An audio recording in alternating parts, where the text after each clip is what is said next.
So, naubos na natin yung toge. Basta yung toge na yun. Ito naman yung Shanghai.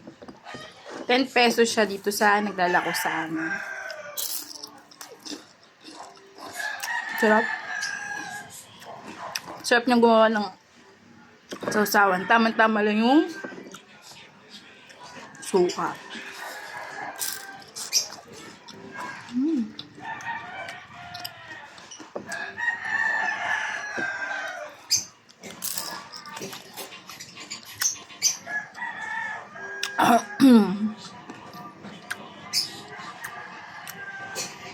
Pag tinagdagan ko yung Shanghai. Hindi na ako nag-rest kasi ako lang naman mag-isang kakain. In 10 minutes papasok na. Duty na pala ulit ako. Nalamilis akong kumain. So, mag-isa lang ako ngayon dahil nasa school yung Junakis ko. So, mamaya, siya naman yung kakain pagdating. Sarap. Sarap ng sausawan, promise. Nakakabitin.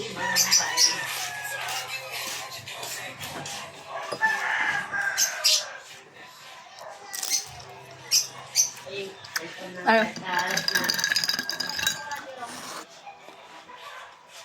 Pagtanggal ano natin. Pagtanggal umay. Lux Beauty in matcha flavor.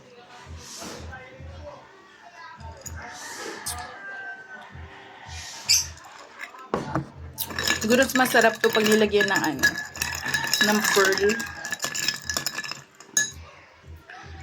Sa mga mahilig sa tawag ito, sa milk tea, magandang substitute tong yung Lux Beauty na matcha.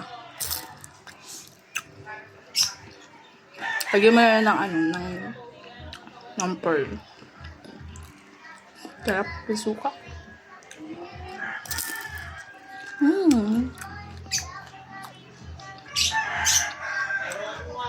Cute ng pagkakagawa ng pelik mata. Free lang yan. Ginawa ng kapatid ko. Diba? Para kala mo naka-curl lash. Pero hindi yan naka-curl lash. Nag-eyelash lift lang yung kapatid ko.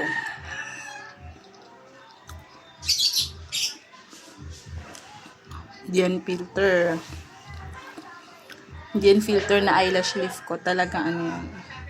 Pilik mata ko. Tapos ginawa niya ako nung isang araw. Bakit eh. Sorry. Uy.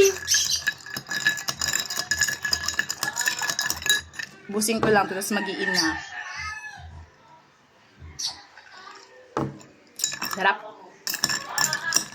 Saktong-saktong. Bitin ako doon sa Shanghai. Saka sa toge.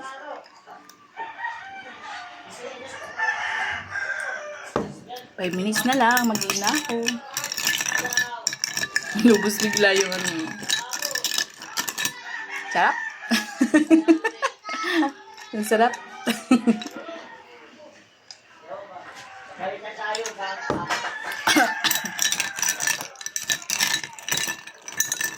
Bukas na try ko kaya yung may pearl.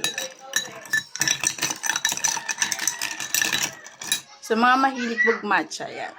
Try nyo to guys. Promise. Ilagay ko na dyan sa may yellow basket ko. Click nyo na lang. Bye-bye!